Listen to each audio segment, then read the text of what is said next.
నమస్తే, welcome to I dream social spotlight with Kavitha. చెరువులు, కబ్జాలు, అక్రమ కట్టడాలు, కోర్టు కేసులు, స్టేలు, కూల్చివేతలు ఇవన్నీ గతం నుంచి కూడా వింటున్నవే, మనం చూస్తూ వస్తున్నవే. అయితే ఇటీవలి కాలంలో హైడ్రా వచ్చిన తర్వాత ఎందుకని విపరీతమైనటువంటి హైడ్రామా కనిపిస్తోంది? కోర్టు చుట్టూ కేసులు ఎందుకు తిరుగుతున్నాయి? స్టేలు తెచ్చుకోవడాలు, నోటీసులు ఇవ్వడాలు, ఇవన్నిటి కోసం ఏం జరుగుతోంది? యాక్చువల్గా చెరువులు ఎవరి పరిధిలో ఉంటాయి? ఏ జ్యూరిస్డిక్షన్లో ఉంటాయి? ఓవరాల్గా అలా ఎవరైనా అక్రమ కట్టడాలు కట్టుకుంటే ఏం జరుగుతుంది? అసలు ఎవరు అనుమతులు ఇస్తారు? ఎవరు కూల్చివేయడానికి ముందుకొస్తారు? ఎందుకని కోర్టు కేసులు తెచ్చుకుంటారు? స్టేలు అవుతూ ఉంటాయి నోటీసులు. వీటన్నిటి గురించి మాట్లాడుకోవాల్సినటువంటి అవసరం ఉంది. ప్రస్తుతం మనతో పాటుగా ఉన్నారు హైకోర్టు అడ్వకేట్ శ్రీకాంత్ చింతల గారు. హలో అండి శ్రీకాంత్ గారు, నమస్తే. సో గతంలో మనం ఇలాంటి కేసులు చాలా చూసాం. చూసినప్పటికి కూడా ఇప్పుడు హైడ్రా వచ్చిన తర్వాత ఇంత విపరీతమైనటువంటి హైడ్రామా నడుస్తోంది అని కొంతమంది అంటున్నారు, లేదు డైవర్షన్ అంటున్నారు, లేదు పాలిటిక్స్ ఎక్కువ అవుతున్నాయి అంటున్నారు. అసలు ఎన్ కన్వెన్షన్ ని కూల్చివేసిన తర్వాత విపరీతమైనటువంటి చర్చ మొదలైంది. యాక్చువల్గా చెరువులో కట్టడం, ఎఫ్టీఎలు, బఫర్ జోను, ఇవన్నీ ఎవరు నిర్ధారిస్తారు? అసలు ఎవరు పర్మిషన్ ఇస్తారు కట్టుకోవడానికి? ప్రభుత్వాల్లో పర్మిషన్ తీసుకున్నప్పుడు జిహెచ్ఎంసి యాక్ట్ ఏ ఏరియా అయితే ఇప్పుడు పంచాయతీ లిమిట్స్ లో ఉందనుకోండి, దానికి సపరేట్ చట్టాలు ఉంటాయి. హైదరాబాద్ లిమిట్స్ అనుకోండి, సపరేట్ చట్టాలు. హెచ్ఎండిఏ ఉందనుకోండి, హెచ్ఎండిఏ సపరేట్గా పర్మిషన్స్ ఉంటాయి. సో ఈ బిల్డింగ్ పర్మిషన్లు, ఎట్లాంటి కట్టడాల పర్మిషన్లు తీసుకోవాలన్నా కానీ కట్టిన తర్వాత కూడా మోడిఫికేషన్స్ చేసుకోవాలనుకున్నాను. హైదరాబాద్ లిమిట్స్లో జిహెచ్ఎంసీ యాక్ట్ ప్రకారము పర్మిషన్స్ తీసుకోవడం జరుగుతుంది. దానికి రిక్వజిట్ ఫార్మ్స్ అవి ఉంటాయి. అయితే లేక్స్ ఉండే దగ్గర లేక్ని మేము ఎంకరేజ్ అవ్వట్లేదు అని డిక్లరేషన్స్ కూడా ఇవ్వాల్సి వస్తుంది.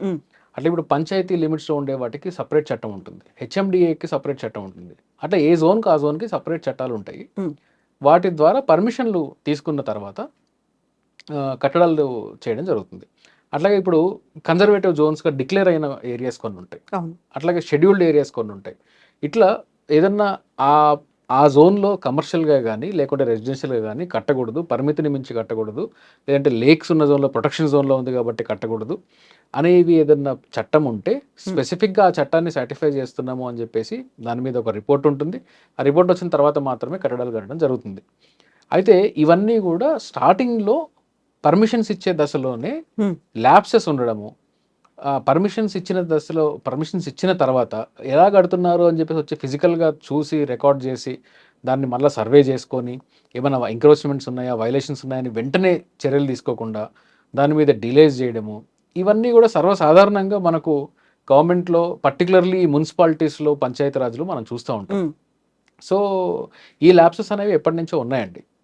ఈ పర్టికులర్గా ఈ హైడ్రా అనేది తీసుకొచ్చిన తర్వాత ఏమైంది అంటే దీనికి రెండు ఇష్యూస్ ఇందులో ఉన్నాయండి. ఇష్యూ నెంబర్ 1 ఏంటి అంటే, లేక్స్ కానీ వాటర్ బాడీస్ని కానీ ఎంక్రోచ్ చేసిన ప్లేసెస్ ఏవైతే ఉన్నాయో వీటిని డెమాలిష్ చేయాలా వద్దా, వీటిని వెనక్కి లాక్కోవాలా వద్దా అనేది ఒకటి. ఖచ్చితంగా వాటిలన్నిటిని ఎక్కడైతే అక్రమంగా కట్టారో, ఎంక్రోచ్ అయ్యారో, గవర్నమెంట్ ల్యాండ్స్ని కానీ చెరువుల్ని కానీ కబ్జాలు చేయడము, లేక్స్ని కబ్జాలు చేయడం, చిన్న చిన్న వాటర్ బాడీస్ని కబ్జాలు చేయడం అనేది హైదరాబాద్ సిటీలోనే దీని మీద కొన్ని వందల సంఖ్యలో ఎంక్రోచ్మెంట్స్ ఉన్నాయి. వీటన్నిటిని ఖచ్చితంగా వెనక్కి తీసుకోవాలి. ఓన్లీ తెలంగాణ హైకోర్టులోనే పబ్లిక్ ఇంట్రెస్ట్ లిటిగేషన్స్ ఇప్పుడు ఈ మధ్య రీసెంట్గా ఒక జర్నలిస్ట్ చేసిన స్టోరీని బేస్ చేసుకున్న తర్వాత పిఐఎల్ అయిన దాఖలాలు కూడా మనకు ఉన్నాయి. ఎక్కడ అంటే రాజేంద్ర నగర్ శివార్లలో ఒక పొలిటికల్ లీడరు ఎంక్రోచ్ చేస్తున్నాడు, ఆ లేక్ని కబ్జా చేస్తున్నాడు అని చెప్పేసి దాదాపు ఒక 6 ఎకరాలు వరకు లేక్ని కాజేసి దానిలో మట్టేసి లెవెలింగ్ చేసుకున్న దాన్ని ఇప్పుడు దాని హైకోర్టు పరిధిలో ఉండి స్టే విధించి దాని మీద ఫర్దర్ ఎంక్రోచ్ అవ్వకుండా గవర్నమెంట్ ఇప్పుడు చర్యలు తీసుకుంటుంది. ఇది గత కొన్ని సంవత్సరాలుగా జరుగుతుంది. ఇట్లా కొన్ని కేసెస్లో ఎవరో ఒకరు ముందుకొచ్చి ఇందులో ఎంక్రోచ్మెంట్ ఉంది అని చెప్పేసి చెప్పేంత వరకు కూడా ప్రభుత్వాలు దానికి మేల్కోకపోవడం, దానికి పర్టికులర్గా ఒక మెకానిజం లేకపోవడము, ఒకవేళ ఉన్నప్పటికీ దాన్ని నిబద్ధతతో చేయకపోవడం అనేది సర్వసాధారణంగా మనము ఈ ఏజెన్సీస్లో చూస్తూనే ఉన్నాం. అయితే ఇది ఒక అంశం అండి. ఇంకొక లీగల్గా దీన్ని చెప్పుకోవాలి అంటే, ఇప్పుడు హైడ్రా తీసుకొని వచ్చారు. నేను చెప్తున్నాను, హైడ్రా నాకుండే లిమిటెడ్ లీగల్ నాలెడ్జ్తో చెప్తున్నాను, ఈ జియో ప్రకారం తీసుకొచ్చిన చట్టము హైకోర్టు స్క్రూటినీలో కొట్టివేయబడుతుంది. ఎందుకు అంటే ఇందులో సీరియస్ ల్యాప్సెస్ ఉన్నాయి. Hmm. ఈ హైడ్రాని తీసుకురావడంలో ల్యాప్సెస్ ఉన్నాయి, ప్రొసీజరల్ ల్యాప్సెస్ ఉన్నాయి. జిహెచ్ఎంసీ చట్టం ఉంది, తర్వాత protection to lakes and trees act ఒక 2002 ఫుల్ యాక్ట్ నేమ్ ఏదో ఉంది. అండ్ పంచాయతీరాజ్ చట్టాలు ఉన్నాయి. అట్లాగే హెచ్ఎండిఏ చట్టం ఉంది. వీటన్నిటి చట్టాల్లో డిఫరెంట్ అథారిటీస్ అనేవి ఉన్నారు. ఈ అథారిటీస్ వాళ్ళ పరిధిలో ఉండే ఏరియాని కూడా హైడ్రాలోకి తీసుకొచ్చేసారు. Hmm. అంటే హైదరాబాద్ దాని పరిసర ప్రాంతంలో ఉండే జిహెచ్ఎంసీ ఏరియాని మొత్తం, అంటే పరిసర ప్రాంతాల్లో ఉండే ఔటర్ రింగ్ రోడ్ ఏరియా మొత్తం కూడా ఈ హైడ్రా పరిధిలోకి తీసుకొచ్చారు. ఇప్పుడు ఔటర్ రింగ్ రోడ్లో ఫర్ ఎగ్జాంపుల్ మహేశ్వరం ఉంది, Hmm. లేదంటే ఇంకోటి ఇది చేవెళ్ళ కావచ్చు, చేవెళ్ళ ఉంది, వికారాబాద్. వికారాబాద్ ఉంది, ఇటు పక్కన ఎల్బీ నగర్ అవతల ఔటర్ రింగ్ రోడ్ అవతల ఏరియాస్ ఉన్నాయి. ఇవన్నీ కూడా జిహెచ్ఎంసీ పరిధిలోకి రావు. Hmm. కానీ హైడ్రాని తీసుకొని వచ్చి ఏం చేశారంటే జిహెచ్ఎంసీ కమిషనర్ గారిని తీసుకొని వెళ్ళి వాటి మీద కూర్చోబెట్టారు. కాబట్టి ఒక చట్టంలోకి ఒక జియోని తీసుకొని వచ్చి వేరే చట్టాల్లో, స్పెషల్ చట్టాల్లో ఉండే రూల్స్ని అతిక్రమించవచ్చా అంటే బేసిక్ లీగల్ నాలెడ్జ్ ఏం చెప్తుందంటే ఇలా చేయడానికి చట్టం ఒప్పుకోదు. Hmm. మీ ఇంటెన్షన్ కరెక్ట్ అయి ఉండొచ్చు, ప్రభుత్వం ఇంటెన్షన్ వీటిని లాక్కోవడము, అంటే కబ్జాదారులని మీద చర్యలు తీసుకోవడం, అది ఎన్ కన్వెన్షన్ అయి ఉండొచ్చు, జెడ్ కన్వెన్షన్ అయి ఉండొచ్చు. ఒకవేళ కబ్జాకి గురై ఉంటే ఖచ్చితంగా దాన్ని వెనక్కి తీసుకొని తీరాలి. కానీ మీరు తీసుకునే విధానం ఏదైతే ఉందో అది తప్పు. ఆ విధానము ప్రొసీజర్ ఫాలో అయ్యి, చట్టం ఆల్రెడీ జిహెచ్ఎంసీ చట్టంలో ఉంది, దానికి సరైన అమెండ్మెంట్స్ చేయండి. పంచాయతీరాజ్ చట్టాల్లో అమెండ్మెంట్ చేయండి. ఇంకా మన water, land and trees act amendment చేయండి. ఒక పర్టికులర్ బాడీని నియమిస్తున్నాం అని చెప్పండి. దానికి స్పెషల్ రూల్స్ తయారు చేయండి. రూల్స్ తయారు చేసిన తర్వాత మీరు దాన్ని ఒక చట్టం రూపంలో తీసుకొని వచ్చి అప్పుడు దీన్ని మీరు ఇంప్లిమెంట్ చేయండి.